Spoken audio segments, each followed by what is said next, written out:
Hello friends, welcome back to the channel. मैं doctor Vikas Singh Bhadauria. Last video में हमने देखा था advantages of Y bus matrix. आज के वीडियो में हम डिस्कशन करेंगे derivation of static load flow equations.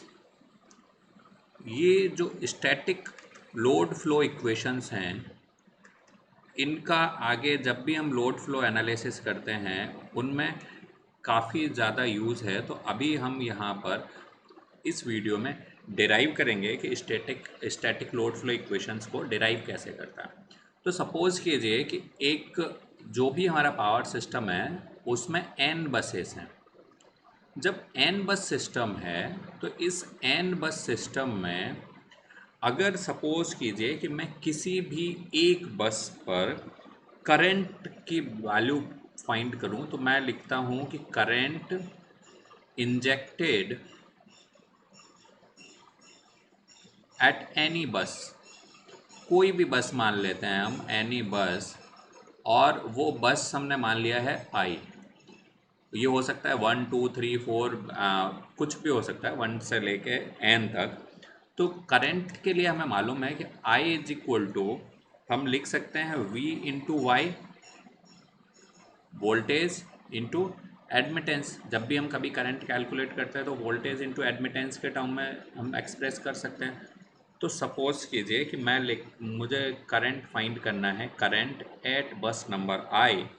This will be equal to, यहाँ पर y, ये जो मैं इस फॉर्मूले को अगर मैं देखता हूँ तो y I1, फिर voltage of node 1, plus YI2 voltage of node 2, plus YI3, ये I है, and voltage of node 3, plus ये dot dot dot dot up to कहाँ तक जाएगा, ये YIN and voltage of node N। ये ये हमने जब जो है ना IN, ये गया VN तक। अगर मैं इसको शॉर्ट फॉर्म में लिखता हूँ तो मैं इसको शॉर्ट फॉर्म में कैसे लिख सकता हूँ, समेशन ऑफ, मैं यहाँ ये लिखता हूँ P is equal to I to N YIP और VN। मैं इस तरीके से इसको एक्सप्रेस कर सकता हूँ, current entering at any node I। अब जो यहाँ पर एडमिटेंस है और यहाँ पर जो ये वोल्टेज है, ये सॉरी VN नहीं, ये VN की जगह होगा VP होगा ये, क्योंकि अभी हम P is equal to I to N जाएगा, तो ये P is equal to 1 to N, sorry again ये I ना होके P इज इक्वल टू 1 से N तक वैरी करेगा। तो ये इक्वेशंस हम जब इसे एक्सपेंड करेंगे तो यही आ जाएगा YI1 V1 plus YI2 V2 plus YI3 V3, क्योंकि P की वैल्यू 1 से लेके N तक वेरी करेगी और एंड में YIN VN। अब इसमें जो है ना, अगर मैं वोल्टेज को कंसिडर करता हूँ तो जो ये वोल्टेज है, voltage at angle, sorry voltage at bus number P, ये जो भी यहाँ पर जो वोल्टेज है इसको हम एक्सप्रेस कर सकते हैं VP एंगल, और इस वोल्टेज का कुछ एंगल होगा, so that is delta P। यानी हमने वोल्टेज को एक्सप्रेस कर लिया in polar format. Polar format में इसका मैग्नीट्यूड और इसके एंगल के फॉर्मेट में। सिमिलरली जो एडमिटेंस है YIP, इसको भी हम पोलर फॉर्मेट में कैसे रिप्रेजेंट कर सकते हैं, YIP एंगल, ये गामा IP, ये भी पोलर फॉर्म में हमने रिप्रेजेंट कर लिया इसको भी। तो ये वोल्टेज रिप्रेजेंट हो गया और ये जो है ना हमने रिप्रेजेंट कर लिया एडमिटेंस को। जब मैं इसको यहाँ पर अगर मैं लिखता हूँ तो this can be written as P is equal to 1 to n Y I P, और यहाँ जो वी पी है इसको भी मैंने लिख दिया वी पी, और जो एंगल हैं ये दोनों एंगल क्या हो जाएंगे, ऐड हो जाएंगे. So this can be written as delta P plus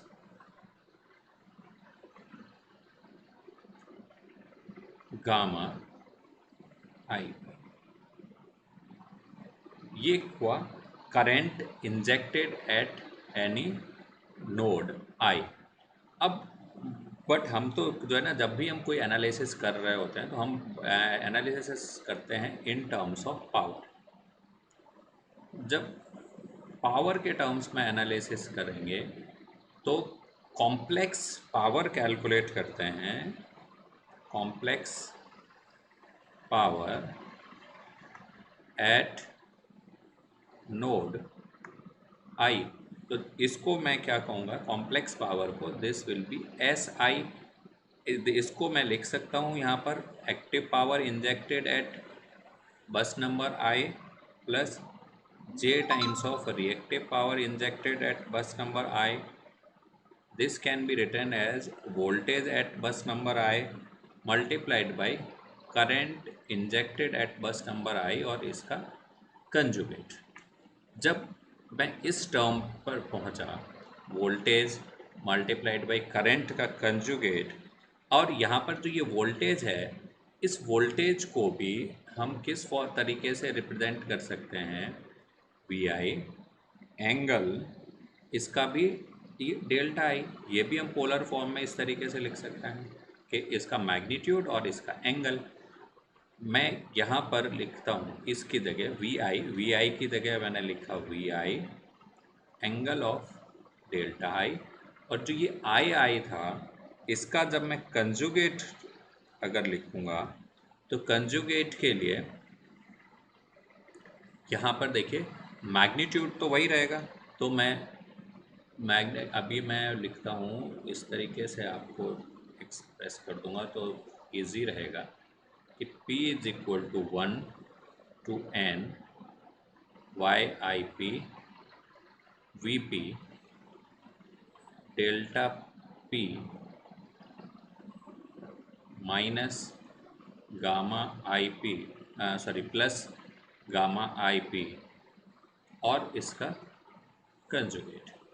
जब मैं इसका कंजुगेट अगर निकालता हूँ तो कंजुगेट निकालने में मुझे पता है कि इसके मैग्नीट्यूड पर कोई इफ़ेक्ट नहीं पड़ेगा, इसके एंगल पर इफ़ेक्ट पड़ेगा. तो ये एंगल हमारा क्या हो जाएगा, माइनस. और अगर इस एंगल को, ये जो डेल्टा आई है, इसको मैं अंदर ले जाता हूँ तो मैं इसको पूरे को इस तरीके से लिख सकता हूँ कि V I summation of P is equal to 1 to n Y I P V P, और जो एंगल है दैट विल बी ये delta I minus delta P minus gamma I P.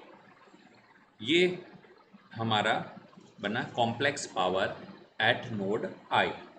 अगर मैं इसमें से रियल एंड रिएक्टिव पावर को separate करना चाह रहा हूँ तो this will be equal to P I plus J Q I. तो separating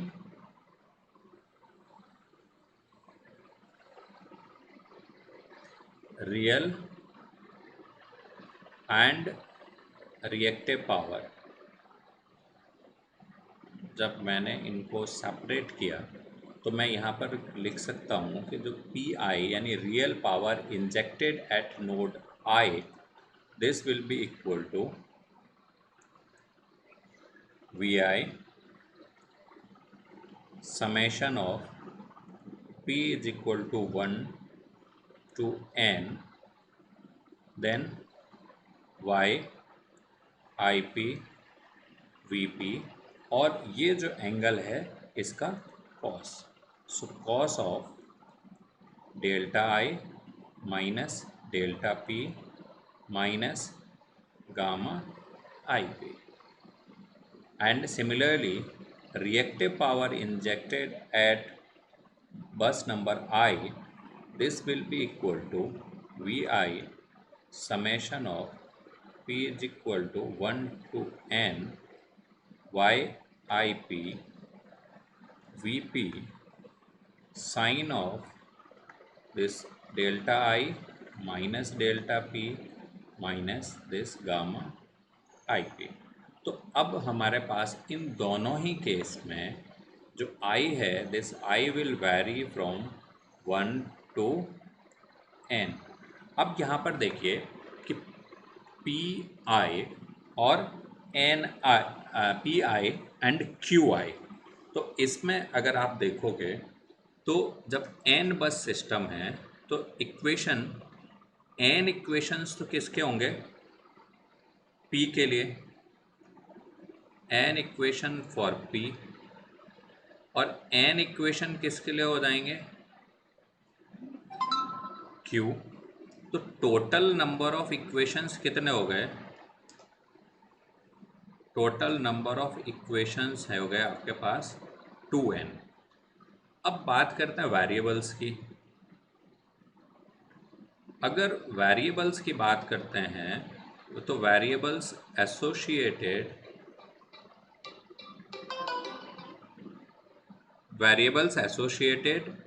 with each bus will be, कौन कौन से होते हैं, P Q V and delta.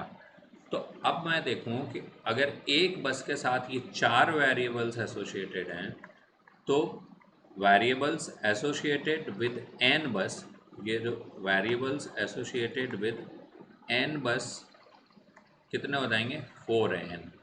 तो आप देखिए 4n यहाँ पर हमारे पास वेरिएबल हैं, इक्वेशंस हैं 2n।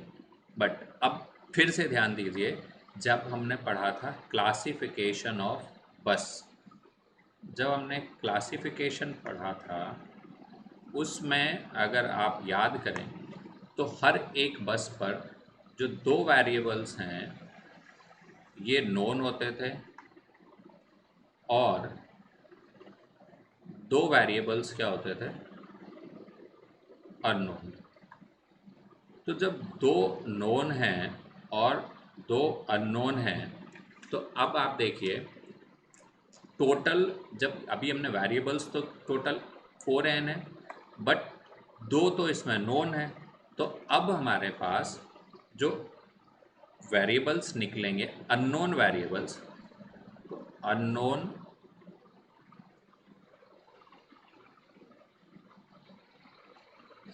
वेरिएबल्स इन n बस सिस्टम विल बी 2n। तो अब देखिए टोटल नंबर ऑफ इक्वेशंस कितने हैं, 2n।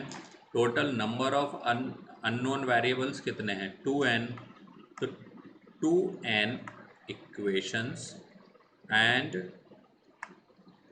2n variable.